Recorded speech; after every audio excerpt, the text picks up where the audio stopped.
British advanced pain clinic, నొప్పి మాయం, surgery దూరం. For appointments 9155515563.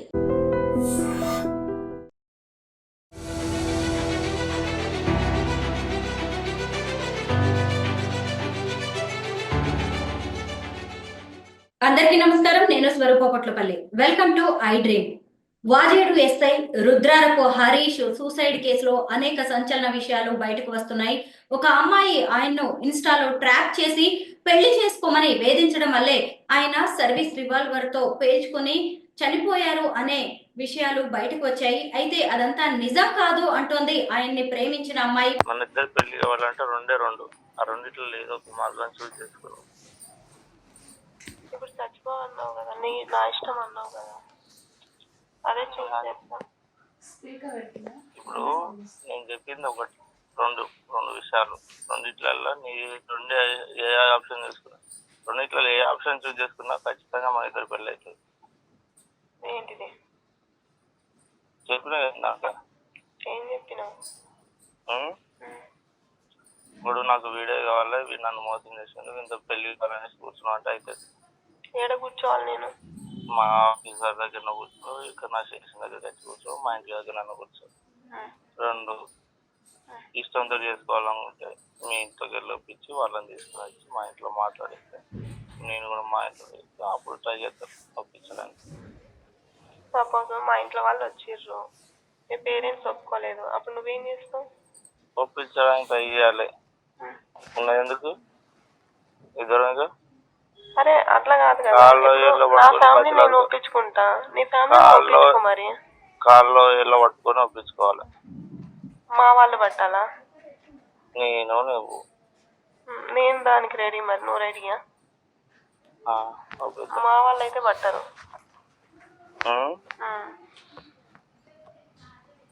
మీ వాళ్ళని వెళ్దామంటారు. సరే నేనైతే దానికి రెడీ. మరి ఒప్పుకుంటారా మీ ఇంట్లో? అరే నా బాధ నేను పడతా, ఒప్పుకుంటారంటే ఎవరు ఒప్పుకోరు. ప్రస్తుతం తను జూమ్ లో నాతో ఇంటర్వ్యూకి రెడీగా ఉన్నారు. అయితే ఇప్పుడు నేను తన ఒరిజినల్ పేరు కూడా చెప్పట్లేదు, ఎందుకంటే అది ఆమె ప్రైవసీ కాబట్టి ఆమె రిక్వెస్ట్ మేరకు నేను ఆమె ఒరిజినల్ పేరు చెప్పట్లేదు. ముందుగా నాకు మీకు ఈ రుద్రారపు హరీష్ అనే వాజేడు ఎస్ఐతో పరిచయం ఎలా కలిగింది అది చెప్పండి. ముందు మీ ఇద్దరి పరిచయం ఎప్పుడు ఏర్పడింది, మీరిద్దరు ఎప్పుడు కలిశారు, ఎలా పరిచయం అయ్యారు ఆయన మీకు? నాకు ఇన్స్టాలో పరిచయం మేడం. నేను కొంచెం పొలిటికల్ గా రాజకీయ సాంగ్స్ తో నేను వీడియోస్ చేసుకుంటాను. దాంట్లో నన్ను లైక్ కొట్టి ఉండేసరికి అప్పటి నుండి హాయ్ అంటే హాయ్ అన్నట్టు అలా ఉండేది. అప్పటి వరకు కూడా నాకు తను ఎస్ఐ అన్న పేరు కూడా తను ఎత్తలేదు. ఎస్ఐ అన్న విషయం కూడా నాకు తెలియదు. 3 months తర్వాత అలా నాకు కొంచెం చాటింగ్ చేస్తుంటే నేను ఎవరో తెలుసా అని అడిగారు. నాకు తెలియదు సార్ అని చెప్పాను. తర్వాత నేను ఒక ఎస్ఐని అని చెప్పేసి అన్నాడు. అవునా అని చెప్పేసి అన్నాడు. గతంలో నాకు కొన్ని కేసులు ఉండే మేడం, దాని గురించి నేను అప్రోచ్ అయ్యాను. సార్ నేను ఇలా ఉన్నాను, నాకు ఇలా ఇన్సల్ట్ చేశారు, నన్ను ఇంత ఇబ్బంది పెట్టారని కేసు పెట్టాను అని చెప్పేసి తనతో షేర్ చేసుకున్నా. నేను ఇంత మా కోరడ పోలీస్ వాళ్ళు ఇట్లా ఉంటారు అని చెప్పేసి ఉంటారని చెప్పేసి నేను తనతో చెప్పుకున్నాను. చెప్పుకున్న తర్వాత అవునా మీ సైడ్ అంతా చేస్తారు, మా సైడ్ ఎందుకు చేయట్లేదు సార్ డిపార్ట్మెంట్ అని చెప్పేసి తనతో నేను ఇవన్నీ షేర్ చేసుకున్నాను. అది చేసుకున్న తర్వాత నువ్వు ఇంత కష్టపడ్డావా, ఇంత చేసావా, నువ్వు ఎదిరించడానికి ఇంత ధైర్యం ఉందా నీకు అని చెప్పేసి నాతో మాట్లాడడం స్టార్ట్ చేశాడు. కొన్ని రోజులు మేము మాట్లాడుకున్నాము. మాట్లాడుకున్న తర్వాత సడన్ గా తన మంచి మనసుతో తను ఏమనుకున్నాడో నాకు ఒక లైఫ్ ఇస్తా అని చెప్పేసి అన్నాడు. సార్ మీరు ఒక ఎస్ఐ, నాకెలా ఇస్తారు సార్ లైఫ్, అట్లా ఎట్లా, నా గురించి మీకు అంతా తెలిసింది, నేను ఇంత ఎదిరేయడానికే సిద్ధంగా ఉన్నాను, నాకు ఇంకా వేరే లైఫ్ కోసం నేనేం ఆశిస్తలేదు అంటే, ఒక ఆడపిల్లగా నువ్వు చేసింది తప్పేమి కాదు అని చెప్పేసి నాకు సజెషన్స్ ఇచ్చి నాకు ఒక లైఫ్ ఇవ్వడానికి తను యాక్సెప్ట్ చేశాడు. దానికి నేను కొన్ని రోజుల తర్వాత యాక్సెప్ట్ చేశాను. తను నా కోసం అని చెప్పేసి నేను ఒక ప్రైవేట్ విద్యా సంస్థలో చేస్తుంటే అక్కడికి వచ్చి నాకు కలిశాడు. కలిసిన తర్వాత నా మీద నీకు ఇంకా నమ్మకం లేదా అని చెప్పేసి అప్పటి నుండి నాతో క్లోజ్ గా మాట్లాడటం చేశాడు మేడం. అంతతోనే నేను ఇంత క్లోజ్ గా మాట్లాడుతున్నాను. అయినా కానీ నాకు భయంగానే ఉండేసరికి తను నాకు నేనంటే నీకు ఇంకా నమ్మకం లేదా అని చెప్పేసి తను మాట్లాడిన రికార్డింగ్స్ కానీ నా ఫోన్‌లో రికార్డింగ్ అవ్వదని చెప్పేసి తనే రికార్డింగ్ చేసి నాకు పంపించేవాడు. నీకు ఏ ఇబ్బంది ఉన్నా కానీ మా సుపీరియర్ ఆఫీసర్ దగ్గరికెళ్ళు నేను చేసుకుంటాను. అంత అనుమానంగా నా దగ్గర ఉండాల్సిన అవసరం లేదని తనే నాతో చెప్పాడు. మీరుండేది నల్గొండ జిల్లాలో, ఆయన ఉండేది ములుగు జిల్లా వాజేడు ప్రాంతంలో ఆయన ఉంటారు. ఏడాది కాలంగా మీ ఇద్దరికి పరిచయం. ఎన్నిసార్లు కలిశారు మీరు? చాలా సార్లు కలిసాం మేడం. 3, 4 టైమ్స్ కలిసాము. మా ఇద్దరి మధ్య ఎలాంటి గొడవ గూడా రాలేదు. తను నన్నంత ప్రేమగా చూసుకున్నాడు. తన ప్రేమ నాకు ఈ జీవితంలో ఇంక నేను మళ్ళీ బతికుండగానే కూడా నాకు ఆ ప్రేమ దొరకాలంటే మళ్ళీ దొరకదు. నాకంత ప్రేమ చూపిచ్చాడు. నేనెంత బాధపడ్డానో, నేనెంత స్ట్రగుల్ పడ్డానో, ఆ స్ట్రగుల్‌కి నేను మర్చిపోయే విధంగా నాకు ఆ ప్రేమ చూపిచ్చాడు తను. అంత ప్రేమగా మాట్లాడి, అంత ఉండి సడెన్‌గా నాకు తెలియకుండానే ఆ డెసిషన్ తీసుకోవడం నాకు ఇంకా అది ఇంకా నేను కోలుకోలేకపోతున్నాను. ఆ ప్రేమ ఇంకా పొద్దున్న లేచినప్పటికల్లా నాకు ఆ ప్రేమ ఇంకెక్కడ దొరుకుతుందా అని చెప్పేసి వెతుక్కుంటున్నాను. మీరిద్దరూ ఇంత ప్రేమగా ఉన్నారు. తను మిమ్మల్ని చాలా ఇష్టపడ్డారని మీరు చెప్తున్నారు. మరి అతనికి పెళ్ళయింది. ఎంగేజ్‌మెంట్ అయిందా? అవ్వబోతోందా? మీరు చెప్పండి కరెక్ట్‌గా. పెళ్లి సంబంధం కుదిరింది. మేడం ఎంగేజ్‌మెంట్ అవ్వలేదు. అది ఫిక్స్ చేశారు మా పేరెంట్స్ అని చెప్పేసి నాతో చెప్పాడు. మీ ఇంట్లో కూడా చెప్పు ఒప్పుకుంటే అటు ఇటు ఒప్పించుకుందాం అనంటే మా ఇంట్లో పేరెంట్స్‌కి కూడా నాకు చెప్పుకునేలా చెప్పాడు. నేను ఎట్లా చెప్పాలనేది కూడా నాకు సజెషన్ చెప్పి పంపించాడు. సరే నేను ఇట్లనే చెప్తాను మా పేరెంట్స్‌తో చెప్తే అతని క్యాస్ట్ అని మా పేరెంట్స్ ఆలోచిస్తున్నారు.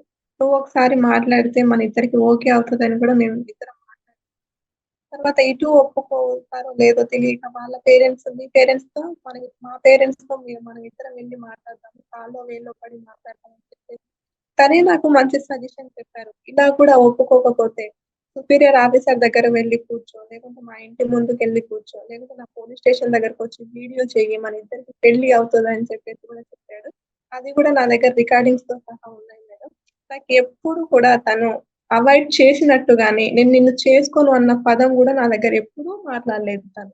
తను నన్ను అంత హ్యాపీగా చూసుకున్నాడు. నాతో అంత హ్యాపీగా ఉన్నాడు. నా గురించి తెలిసిన తర్వాత గూడా నేను అరే! అమ్మాయి అలాంటిదని కూడా నన్ను అర్థం చేసుకున్నాడు. అలాంటిదని అనుకోలేదు. అమ్మాయి నాకు ఇంత బాధొస్తే ఒక పోలీస్ స్టేషన్‌కి ఆశ్రయిస్తది. తను చేసింది గూడా అదే. తన తప్పేం లేదని అని అవన్నీ అర్థం చేసుకున్న తర్వాతనే నన్ను యాక్సెప్ట్ చేసాడు. తర్వాత నా గురించి తెలిసిన తర్వాత సూసైడ్ చేశారని పబ్లిసిటీ అవుతుంది. అది అంత మాత్రానికి అది కరెక్ట్ కాదు మేడం. నన్నెవరో బ్లేమ్ చేయాలని చూస్తున్నారు కానీ, మా ఇద్దరి మధ్య ప్రేమని అదంతా బ్లేమ్‌గా చూస్తే పైనున్న తను గూడా మనశ్శాంతిగా ఉండదేమో అని చెప్పేసి నేను ఇంకా బాధపడి, ఇంకా కుమిలిపోతున్నా నేను. అను ఈ ఎస్ఐ హరీష్‌తో ప్రేమ వ్యవహారం మీ పేరెంట్స్‌కి తెలుసా? చెప్పాం మేడం. ఏమన్నారు వాళ్ళు? మా పేరెంట్స్ అదర్ క్యాస్ట్ కదా! ఎట్లా అని చెప్పేసి ఆలోచించారు. కానీ ఇవ్వము అని చెప్పే మాట గూడా అనలేదు. వస్తే తను మాట్లాడితే అప్పుడు నేను ట్రై చేస్తా అని చెప్పేసి కూడా మా బ్రదర్ చెప్పారు. వాళ్ళ పేరెంట్స్‌కి తెలుసా?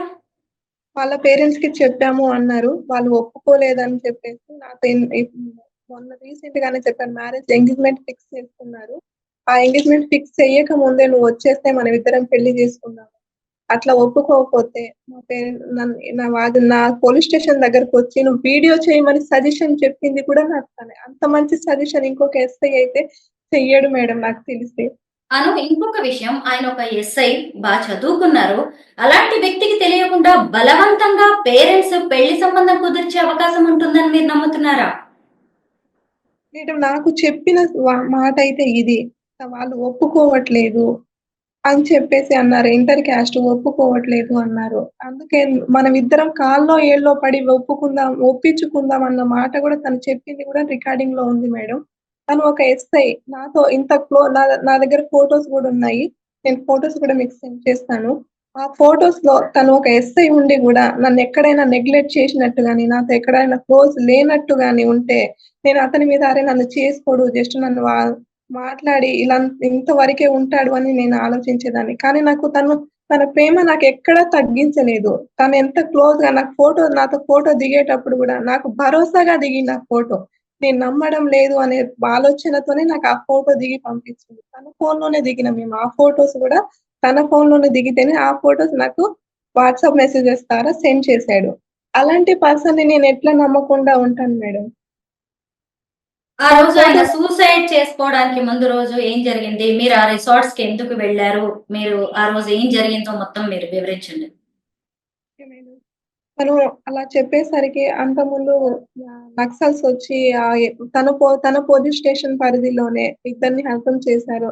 ఆ కోణంలో ఉన్నారు. అటు ఇటు ఎంగేజ్‌మెంట్ అవుతుందన్న బాధలో ఉన్నాడు. ఎటు చెప్పుకోవట్లేదు. మీకు చెప్పాలి అంటున్నాడు, చెప్పట్లేదు. ఆ రోజు మేము నైట్ ఇద్దరం మాట్లాడుకున్నాం. 12 వరకు మాట్లాడుకున్నాము. మాట్లాడుకున్న తర్వాత "నువ్వు వచ్చేయి. మనం ఇద్దరం పెళ్లి చేసుకుందాం" అని చెప్పేసి అన్నారు. లేదు పెళ్లి కాదు. ఫస్ట్ పేరెంట్స్‌కి ఒప్పించుకున్న తర్వాతనే మాట్లాడుకుందాము. నెక్స్ట్ డెసిషన్ తర్వాత తీసుకుందాం అని చెప్పేసి కూడా నేను చెప్పాను. లేదు మన ఎస్పీ సార్ దగ్గరికి వెళ్దాం అని చెప్పాడు. నేను ఎళ్ళినా కానీ నువ్వు చేసుకోను అంటే నేనేం చేసేదేం లేదక్కడ. ఆ! అందుకనే ఫస్ట్ పేరెంట్స్‌కి ఒప్పించుకుందాము. అప్పుడు పబ్లిసిటీ అవుతది. మళ్ళీ నీకు మా ఎస్పీ సార్ గాని ఎవరైనా నిన్ను చిన్న చూపు చూస్తారు. అట్లయితే వద్దు. చేసుకుంటా అంటే చేసుకో. లేకపోతే వద్దు. నువ్వు ఎవరిని చేసుకొని ఉన్నా కానీ నేను హ్యాపీగా, సంతోషంగా ఉంటాను. మళ్ళీ నేను బయటికొచ్చి బ్లేమ్ అయ్యేంత లేదు అని చెప్పేసంటే నిన్ను వదులుకోలేకనే కదా! నీకిన్ని సజెషన్ చెప్తున్నా అని చెప్పేసి చెప్పాడు నాకు. అందుకని చెప్పేసి ఆ రోజు సండే నాకు హాలిడే వచ్చిందని చెప్పేసి నన్ను పిలిస్తే నేనెళ్ళాను. వెళ్ళిన తర్వాత మేమిద్దరం మాట్లాడుకున్నాం. పోలీస్ స్టేషన్ దగ్గరే మాట్లాడతామని నేను ఆ చెప్పాను. రోజు ఎన్ని గంటలకి వెళ్లారు? ఏ తేదీ అది? ఎంతసేపు ఆయనతో ఉన్నారు మీరు? డిసెంబర్ 1కెళ్ళాను మేడం. అక్కడ వాచేడు పోలీస్ స్టేషన్‌కెళ్ళేసరికి 1 అయింది. అక్కడ నేను బయటికొస్తాను అంటే వస్తే ఒక ఎస్ఐవి పబ్లిక్ అవుతావు వద్దు. మనం ఏదున్నా లోపలే మాట్లాడుకుందాము. మన పేరెంట్స్‌ని గూడా అక్కడే పిలిపించుకుందాము అని చెప్పేసి చెప్పాను నేను. అయితే దానికి వద్దు మనం బయటికెళ్ళి మాట్లాడదాం అని చెప్పేసి తనే నన్ను బయటికి తీసుకెళ్లాడు. టీసాట్‌లో గూడా సీసీ కెమెరాస్ ఉంటే ఒక్కసారి ఓపెన్ చేసి డిపార్ట్‌మెంట్ పరంగా నేనేం చేశాననేది తెలుస్తది. నేను అతనితో రిసార్ట్‌కి వెళ్ళడానికి ఇష్టపడ్డానా? బయట మాట్లాడడానికే ఇష్టపడ్డానా? అనేది అక్కడ సీసీ కెమెరా ఉంటే ఓపెన్ నన్ను లేదు మనం ఇక్కడే మాట్లాడుకుందాం అని చెప్పేసి తనే నన్ను బలవంతంగా తీసుకెళ్ళాడు. అయినా కానీ ప్రేమతో తీసుకెళ్తున్నాడు అని చెప్పేసి అనుకున్నాను. అప్పుడు ఆ రోజు నైట్ వాళ్ళ బ్రదరొచ్చారు. బ్రదరొస్తే గూడా మాతో మాట్లాడారు. అవును అని చెప్పేసి అన్నాడు తను. నన్నడిగితే తను ఓకే అనుకుంటేనే చేస్తాను. ఇదే మాట వాళ్ళ బ్రదర్ గూడా ఇదే మాట చెప్తారు. ఎందుకంటే నేను అంతే కఠినంగా మాట్లాడినా. చేసుకుంటే హ్యాపీగా చేసుకుందాము. పేరెంట్స్‌ని ఒప్పించుకొని అని చెప్పేసి 1 మంత్ టైమ్ అడిగిర్రు నన్ను. సరే అని చెప్పేసి అదే కనుక హరీష్ ఒప్పుకుంటే 1 మంత్ టైము నేను గూడా యాక్సెప్ట్ చేస్తాను బ్రదర్ అని చెప్పేసి చెప్పాను. తర్వాత లేకపోతే వాళ్ళ పేరెంట్స్ గూడా ఒప్పుకోకపోతే నీ లైఫ్ నీది. నా లైఫ్ నాది. కానీ నాకెప్పుడు తోడుగా ఉంటావు కదా! అని చెప్పేసి గూడా నేను వాళ్ళ బ్రదర్ ముందు గూడా చెప్పాను. అలా కాదు నేనిప్పుడే చేసుకోవాలని వాళ్ళ బ్రదర్ ముందే తను చెప్తుంటే నన్నెక్కడ అవాయిడ్ చేసినట్టు లేదది. అంటే ఆ అందుకని రోజు రిసార్ట్స్ కి వాళ్ళ బ్రదర్ కూడా వచ్చారా? అవును మేడం. వాళ్ళ బ్రదర్ ఆయన కూడా పిలిపించారా? ఆ! అవును. వాళ్ళ బ్రదర్ కూడా వచ్చారు.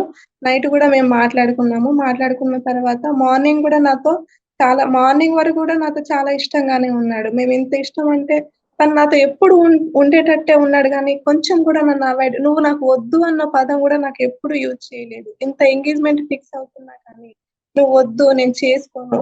నేను అలా అన్నా కానీ నాకు కొంచెం డౌట్ అయినా వచ్చేది మేడం. కానీ నా నుండి తప్పించుకోవడానికి నేను పబ్లిక్‌కి చెప్పాల్సింది ఒకటే. నా గురించి తెలిసిన తర్వాత నన్ను వదిలేసాడు అంటున్నారు. కాదు అది కరెక్ట్ కాదు. నా అను గురించి తెలిసినట్టే అన్నయ్య వెళ్ళిపోయాడా? మీరు ముగ్గురు మాట్లాడుకున్న తర్వాత వాళ్ళ అన్నయ్య వెళ్ళిపోయిన తర్వాత మీరిద్దరు ఎంతసేపు రిసార్ట్స్ లో ఉన్నారు? 11:30కి అట్లా ఎళ్ళాడు మేడం వాళ్ళ బ్రదరు. ఆ రోజు నైట్ టైమా? నైట్ టైమ్ 11:30కి అట్లా ఎళ్ళిపోయారు. మేమిద్దరం నైట్ మంచిగనే ఉన్నాము. అప్పుడు వాళ్ళ బ్రదర్ ఉన్నప్పుడు గూడా మేము ఎటువంటి గొడవ పడలేదు. జస్ట్ డిస్కషనే చేసుకున్నాము. గొడవ అన్న మాట మా ఇద్దరికి గాని, మా ముగ్గురు మధ్య గాని ఎట్లాంటి డిస్కషన్ రాలేదు. మా బ్రదర్ వస్తే మా పేరెంట్స్‌కి ఒప్పిస్తాడని చెప్పేసి పిలిపిచ్చాడు. అదే మాట తన ఫోన్‌లో గూడా రికార్డింగ్ అయి ఉంటది. అది గూడా ఒకసారి డిపార్ట్‌మెంట్ వినాలని అనుకుంటున్నాను. నా ముందు జరిగింది గాబట్టి. మా పేరెంట్స్‌కి ఒప్పిస్తాడని చెప్పేసి పిలిపిచ్చాడు తను. బ్రదర్‌తో గూడా మా పేరెంట్స్‌కి నువ్వే ఒప్పియాలి. నువ్వే చెయ్యాలి. మా ఇద్దరి మధ్య నువ్వే అని చెప్పేసి అన్నాడు. దానికి వాళ్ళ బ్రదర్ గూడా యాక్సెప్ట్ చేసాడు. 100% మీ ఇద్దరి పెళ్లి నేనే చేస్తా అని గూడా నాకు భరోసా ఇచ్చాడు ఆ బ్రదరు. దానికి నేను యాక్సెప్ట్ చేశాను. అయితే డిసెంబర్ 1 నైట్ అంతా మీరు అతనితో ఉన్నారు. అవును మేడం. ఉన్నాను. ఎర్లీ మార్నింగ్ గూడా మేమిద్దరం మాట్లాడుకున్నాము. నాకు జడేసాడు. తర్వాత మా పేరెంట్స్ వస్తున్నారు అని చెప్పేసి గూడా అన్నాడు. నాకు జడేసిన తర్వాత మేమిద్దరం బ్రష్ చేసుకొని ఇంకా హన్మకొండ డ్రైవర్ కి ఫోన్ చేశాడు. మనం ఇద్దరం హన్మకొండకి వెళ్ళి పెళ్లి చేసుకుందాము. ఆ లోపు ఈ 20 డేస్ లోపు ఎంగేజ్మెంట్ ఫిక్స్ చేస్తాము అన్న అమ్మాయికి నేను ఆన్సర్ చెప్పుకుంటాను. మన ఇద్దరికి పెళ్ళైతే ఇంకా అప్పుడు వాళ్ళు మాకేం ఆన్సర్ చెయ్యరు అని చెప్పేసి హన్మకొండకి వెళ్ళి పెళ్లి చేసుకుందాం అని చెప్పి కూడా అన్నాడు. దానికి నేను కూడా యాక్సెప్ట్ చేసి మేమిద్దరం రెడీ అయిపోయాము. రెడీ అయిన తర్వాత డ్రైవర్ కి ఫోన్ చేశాడు. డ్రైవర్ వస్తున్నాడు అని చెప్పేసి నాకు అదే టైంకి ఏం చెప్పాడు అంటే, నువ్వు కొంచెం ముందుకెళ్ళు, నేను వెనకాల నుండి వస్తా అన్నాడు. అక్కడ నాకేమనిపించిందంటే, ఈ బావ ఎప్పుడు కూడా నువ్వు నన్ను ముందుకు పంపిస్తున్నావా చేసుకునే టైంకి కూడా, ఎందుకు నాతో కలిసి రాలేకపోయినావు అని చెప్పేసి నేను ఇదే మాట మేమిద్దరం నవ్వుకుంటూ అనేసి బయటికి వచ్చేసిన నేను. బయటికి వచ్చిన తర్వాత నేను కార్ దగ్గర 2-3 మినిట్స్ వెయిట్ చేశాను. వెయిట్ చేసిన తర్వాత మరి తర్వాత లోపల ఫోన్ మాట్లాడిందా? మాట్లాడలేదా అనేది నేను చూడలేదు ఇంకా. అయితే డోర్ వేసుకున్నట్టు సౌండ్ వచ్చింది. కొంచెం రోడ్డే ఉంది. దానికి డోర్ వేసిన సౌండ్ వచ్చింది. డోర్ ఎందుకు వేసుకున్నాడు? లాస్ట్‌కి పోదామని నన్ను బయటికి పంపించాడు కదా అని చెప్పి నేను మళ్ళీ వెళ్లి బావ డోర్ తీ అని చెప్పేసి అన్నా. డోర్ ఎందుకు వేసుకున్నావు ఈ టైంకి అంటే, ఇంకా సౌండ్ లేదు ఏం లేదు. అంతలోనే రీసెంట్ నుండి ఒక అబ్బాయి వస్తున్నాడు. ఆ అబ్బాయి వస్తుండగానే నేనేం చేశానంటే డోర్ తీయట్లేదు. ఒకసారి వచ్చి డోర్ తీయరా అని చెప్పేసి చెప్పాను. ఆ అబ్బాయి వచ్చి డోర్ తీసాడు. డోర్ తీసగానే తను శవమై ఉన్నాడింకా. అప్పటికే బ్లడ్ వస్తుంది. నా బ్లడ్ నేను ఆపి తన మీద ఉండి ఇదంతా చేసుకొని ఇదంతా ఏమైపోయింది నాకని చెప్పేసి నేను అదే బాధలో ఉన్నాను. అంతలోనే పోలీస్ వాళ్ళు వీళ్ళు వాళ్ళు వచ్చిండ్రు. కనీసంగా నన్ను ఎక్కడ నా గురించి చెప్పుకునేంత టైం నాకు ఇవ్వలేదు.